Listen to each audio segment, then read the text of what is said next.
poster is decide which software to use to make the thing. You've got several different options. Popular programs include Microsoft PowerPoint, Adobe Photoshop, or Illustrator. We prefer using Microsoft PowerPoint. It's incredibly easy to use. There are tons of free templates that you can download online, and just about everyone already has a copy of it. Adobe products are more geared towards graphic artists. They're expensive and they come with a huge learning curve, so stick with PowerPoint. In fact, for the rest of these videos, we'll be using PowerPoint to create our poster. The next thing you'll want to do is determine what size your poster will be. We'll cover poster sizes in detail in another video. Once you know that you'll be creating a poster in PowerPoint and you know what size your poster will be, you need to determine if you're going to design the poster from scratch or use a poster template. We strongly suggest using poster templates. They're set up in the proper proportion, have predefined colors that look good, and you can usually find a template that's free. Once you've found a good template to use, it really just comes down to copying and pasting in your data and tweaking it a little bit here and there to make sure it looks just the way you want. You shouldn't have any trouble finding a ton of free poster templates online. You can just go to Google and type in scientific research poster templates and you'll see some available. As a matter of fact, you'll see the MakeSigns.com templates listed right there.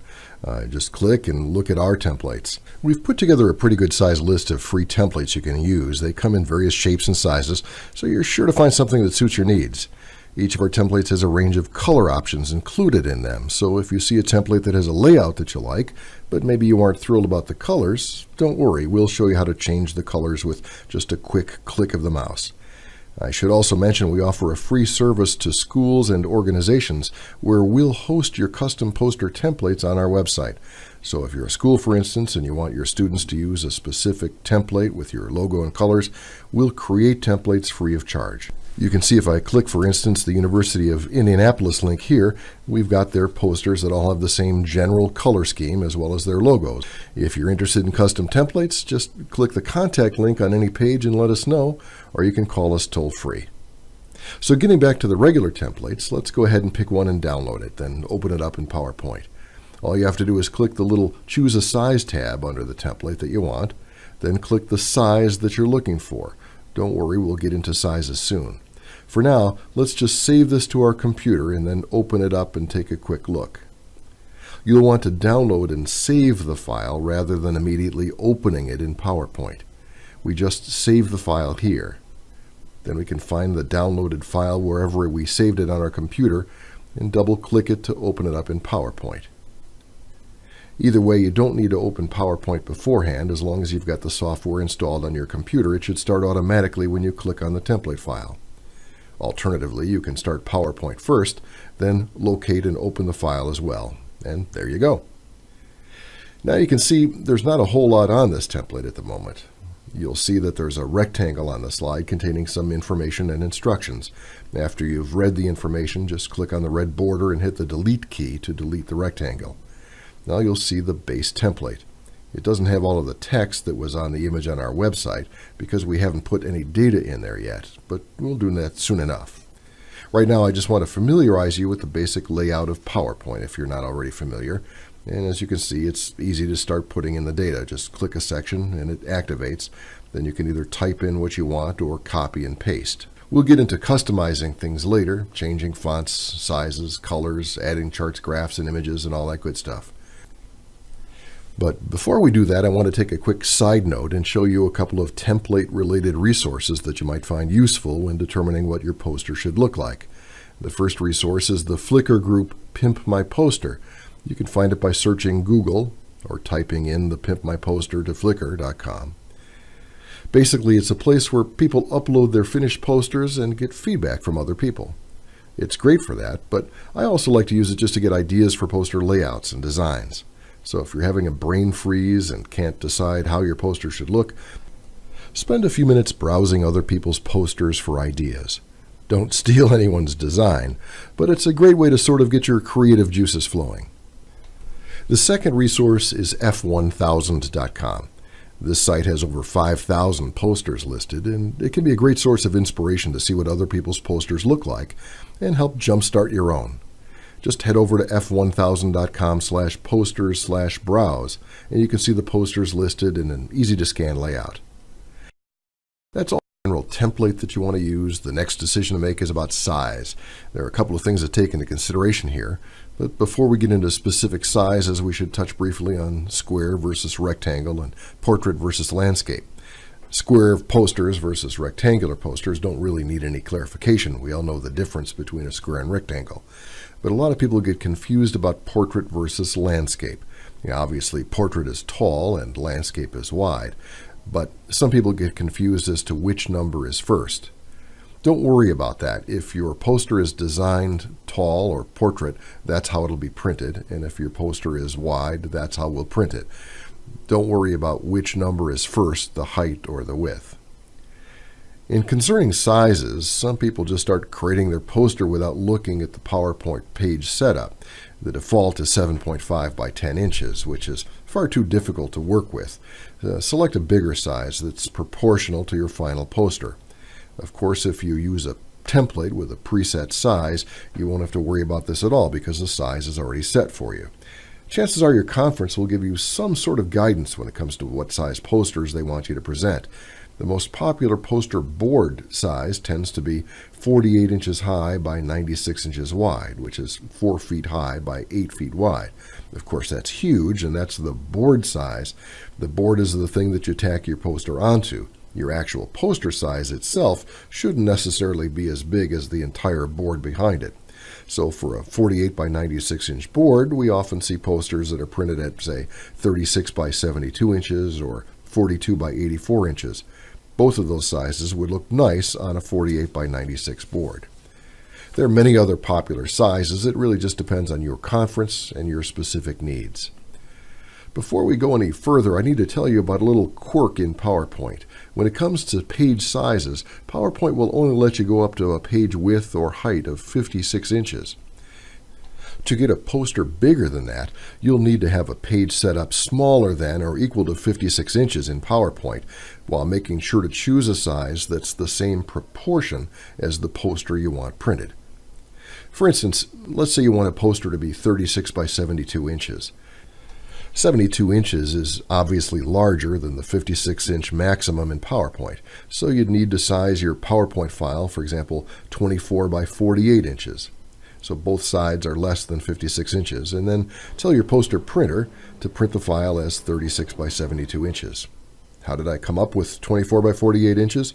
Well, it's basically the same proportion as your final output, 2-to-1 proportion. So if you wanted a poster that's, say, 36 by 72 inches, a 36 by 72 poster has a height to width ratio of 1-to-2. So any PowerPoint slide that has the same aspect ratio of 1-to-2 can be used to create that 36 by 72 inch poster. So 24 by 48 inch would work. So would 28 by 56 inches and 20 by 40. Avoid using very small page sizes like 6 by 12 inches since they don't give you enough room to work with. MakeSigns.com has a handy page size calculator that will tell you what poster sizes can be printed from a given PowerPoint page size. If you go to MakeSigns.com, check the poster page size calculator. Basically, you just enter the size of your PowerPoint poster's page and click the button. The tool will calculate the different sizes of posters that can be printed from that particular file. All of our free templates take care of this problem for you because the instructional information we've placed on the side indicates the page size for that particular file, as well as the poster sizes that can be ordered from this file. They're all proportional to the actual file dimensions, so you're covered. But if you use a template from some other place, or if you need to resize your poster for any reason, we have a page size converter that will help you show the steps you need to go through in PowerPoint. If you simply change the page size in PowerPoint to a size of a different proportion, everything on your page is going to get squished to fit the new proportion. That may not be what you're looking for. What you'll have to do is change the size of the page without affecting the graphics and text that are on the page. To do that, you need to temporarily remove all of your content from the page. Then you can resize the page and then paste the content back on the page. You can then rearrange everything to fit the new page. We've built a page size converter tool to help you modify the proportions of an existing poster. You would first enter the original height and width, and then your desired height and width, and click the button. The tool will tell you if the two sizes are proportional, and if they aren't, it'll tell you what size you need to change your PowerPoint page setup to in order to achieve the desired dimensions. Now, it's not easy to do, and we suggest saving your file before you do this. Then when you're ready, you would open your existing PowerPoint slide, select everything on your slide by pressing Ctrl and A, and then cut everything from your slide by pressing Ctrl and X. Now you'd go to the Design tab and select Page Setup. On some versions of PowerPoint, it's called Slide Size. A dialog box will appear similar to this one. You can enter the height and width of the page. The slide orientation, portrait or landscape, will automatically adjust based on the page sizes entered. Then click OK. If the rulers are turned on, in the View tab, check the ruler box, you'll be able to see that the slide is now the size you entered. Now paste all of the items back onto the slide by pressing Ctrl and V. At this point, you may have a lot of extra space on your slide, or you may have some content hanging off the slide boundaries. You'll need to rearrange your content so that everything is displayed nicely on your newly resized page. Without a doubt, people tend to talk about fonts and font sizes. We have already touched on fonts a little bit already when I said that you should use dark font colors on a lighter background and that you should use consistent font colors throughout your poster. But which fonts should you use? The rule here is to keep things simple. Don't use more than one or two different fonts throughout the poster. It can be useful to use a couple of different fonts, for instance, to highlight something on your poster. But using more than one or two fonts and things start looking a little more confusing and sloppy. Typically, some of the popular fonts are Helvetica or Arial, Futura, Trade Gothic, Garamond, and Franklin Gothic. The internet makes it easy to download all kinds of different fonts, many for free. Resist that urge if you can. Try to stay with the standard fonts. Don't pick something wacky just to make it stand out. It ends up looking unprofessional. Try to avoid using drop shadows for small text. People tend to think it makes the text highlighted, but it really just looks blurry. Use drop shadows for large text, like your poster title. There are two major groupings of fonts, serif and sans serif. Serif fonts have little bumps called serifs, and of course sans serifs means without serifs, and they don't have those bumps. The sans serif fonts look a little more modern, and that's why most people use them for their posters. They're also a little bit easier to read. After you've chosen the type of fonts to use, the next thing to think about is the sizes. Different sections of your poster should have different sized fonts. That means the main sections of the poster are the title or heading, the subheadings, and then the body copy and captions for images, charts, and graphs. Obviously, the title should have a large-sized font. It's tough to recommend a specific point size because your poster would be enlarged when printed, so 72-point font on your PowerPoint file might actually be 144-point when it's printed on a poster. When you view the poster on your monitor, just make sure the title is readable. Then make sure the subheadings are smaller fonts, but still large enough to differentiate them from the body text. Body copy and captions would be your smaller text. Rather than target a specific point size, just make sure that the text size for each part of your poster is balanced and consistent. If the relative size of each part looks good on your monitor, your poster will look great. This is where bold, italics, and regular text come into play as well. Your title and subheadline should be bold text, and your body copy should be regular text without being bold or italicized. Captions are often in italics. Finally, we need to talk about text alignment. Your text should almost always be left aligned. Many people feel that the body copy in their poster should be justified, but resist that urge. Usually left justified looks better. Justified text is often hard to read, and it can contain weird rivers in the middle of the text. Of course, your poster title should be centered along with the subtitle underneath it, and captions can be centered directly under images, charts, and graphs if you like. Elements of your poster will be its images, charts, and graphs.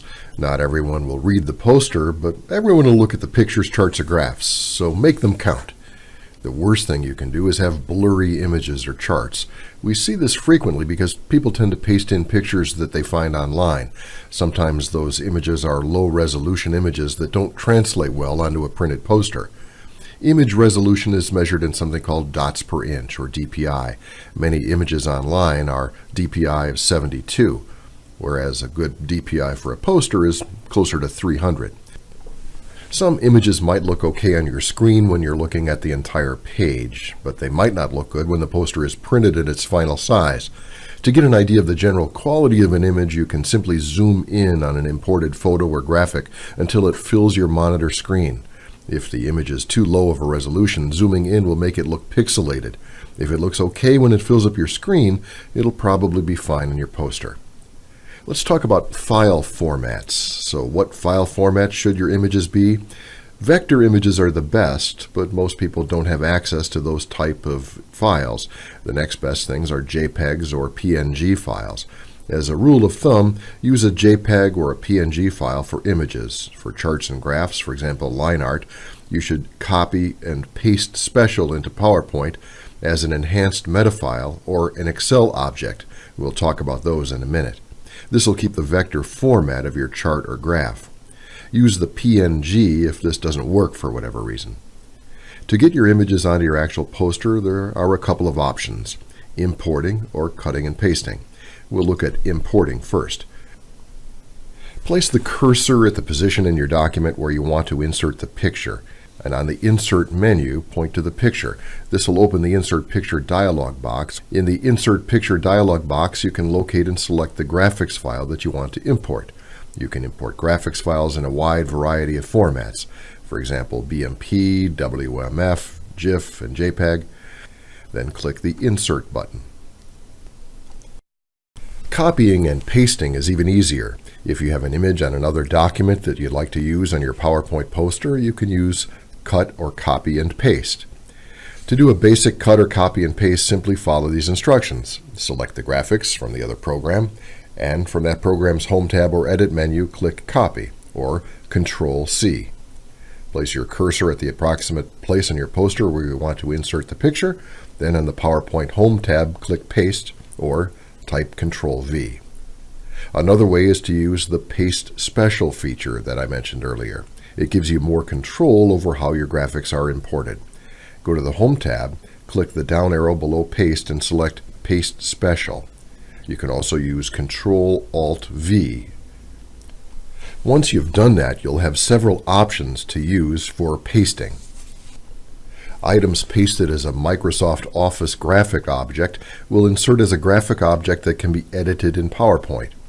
Items pasted as a picture cannot be edited. Depending on the type of object, the result will be the same as a pasted enhanced meta file, or it'll turn into a JPEG or a bitmapped picture.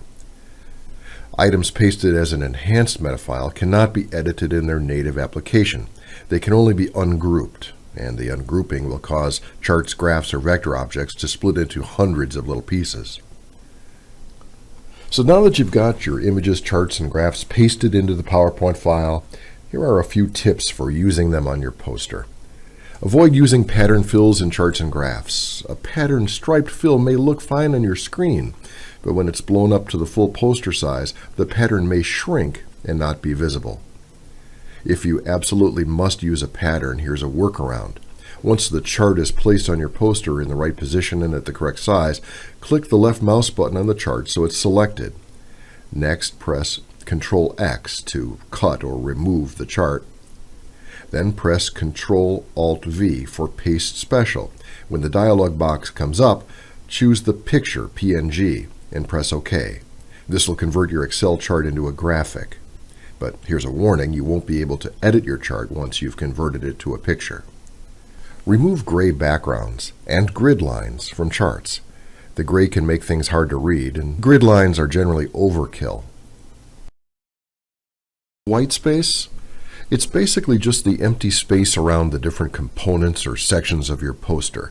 By components, we mean a block of text, an image, graph, chart, or anything that you've sectioned off in some way.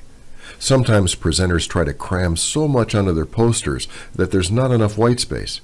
This results in a poster that's hard to read because the eye doesn't know where to start or how to navigate the poster. It also makes the poster feel cluttered. As you can see, it's possible to have too little or too much white space. Another problem we see is that people don't leave enough space at the edges of their poster, and their content looks like it's falling off the page.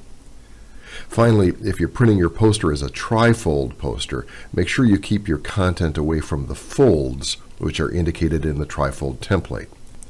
Chances are, if you downloaded a template, it's fairly well laid out with respect to white space. For now, just remember that white space is your friend. So keep your stuff spaced out. Keep enough space between different sections so that it's easy to tell there are supposed to be separate sections. Let's talk about quotation marks. One thing we see often is the use of straight quotation marks rather than the proper use of curly quotation marks. Usually PowerPoint is set to automatically correct this, but if you notice that your quotation marks are showing up as straight, here's a quick fix.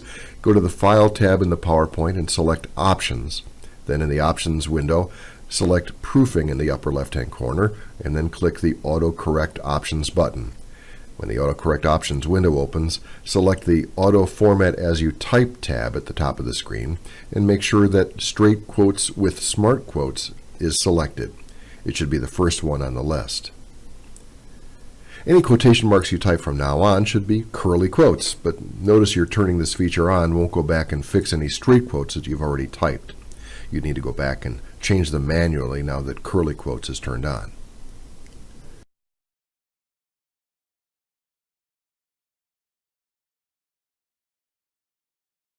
After template and sorted out sizes, the next thing to talk about is color. But before we talk about colors in general, I want to show you how to select between different preset color combinations in our free templates. It's actually pretty easy to do. Just open your PowerPoint template, click the Design tab at the top of the screen, then click the Colors tab. You'll see a list of all the color options for your template. You can hover your mouse over each one to preview how it looks on the theme itself. When you find a color combination you like, simply click it and the template will automatically update with that color scheme.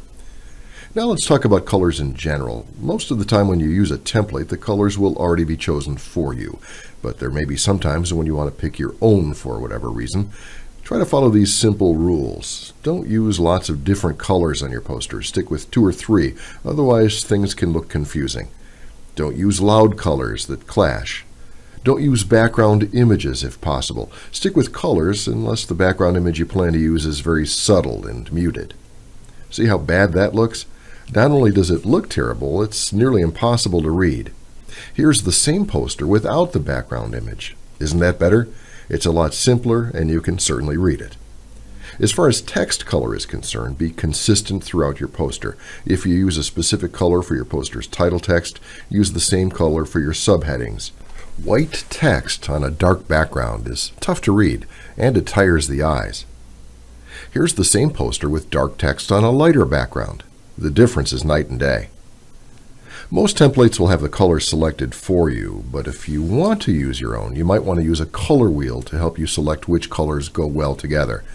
ColorSchemeDesigner.com is pretty simple. You can choose a color and then look at the other side of the color wheel. If you're interested in blue, click somewhere in the blue section of the wheel, and up pops a selection of blue colors that go together on the square panel on the right side of the screen. Let's start with the sections of your poster. Most posters will have these general sections: Introduction, Objectives, Methods, Results, Conclusion, and References.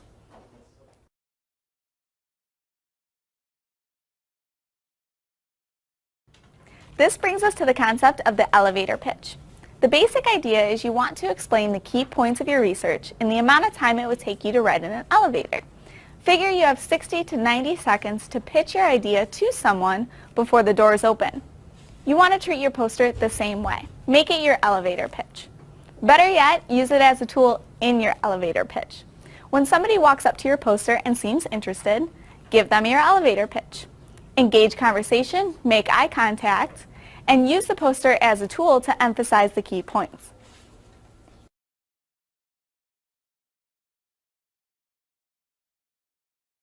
Poster flow is very important. You may not get a chance to speak with each individual that reads your poster, so you want to make sure it's designed in a way that's easy to follow. Make sure each section is clearly labeled, for instance, introduction, results, and so on. And some people do get creative with their columns, so to avoid confusion, try numbering each section as well.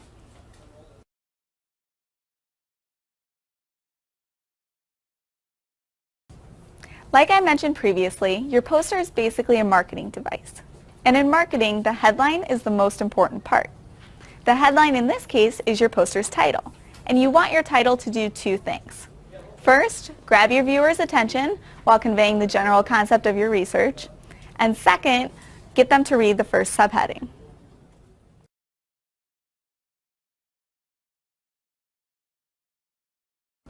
The headline of your poster is your title. Don't make the mistake of trying to cram as much information as possible into your title. Yes, it should convey the overall idea of your research, but the main goal is to grab attention. You want to get everyone walking past your poster to stop, come up, and read your poster.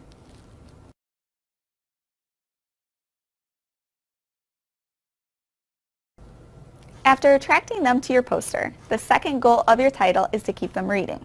Then the first block of text should do the same thing, convince them to read on, until they've read your entire poster.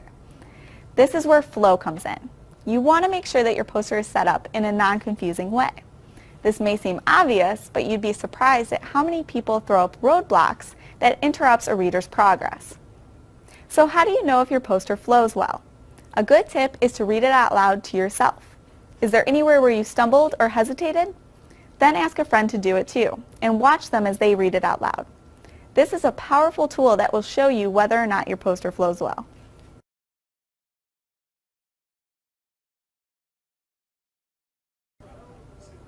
Just like a marketer aims an advertisement toward a specific demographic, you should design your poster to appeal to the specific type of person you're trying to connect with. Every decision you make about your poster should be done with them in mind. Doesn't matter if you like the background image or you like the color scheme. What matters is, does your target audience? Will it attract them to your poster? Will it make it easier for them to read your content, or does it make it harder? Put yourself in their shoes and look at your poster from their point of view. If you do that, you can't go wrong.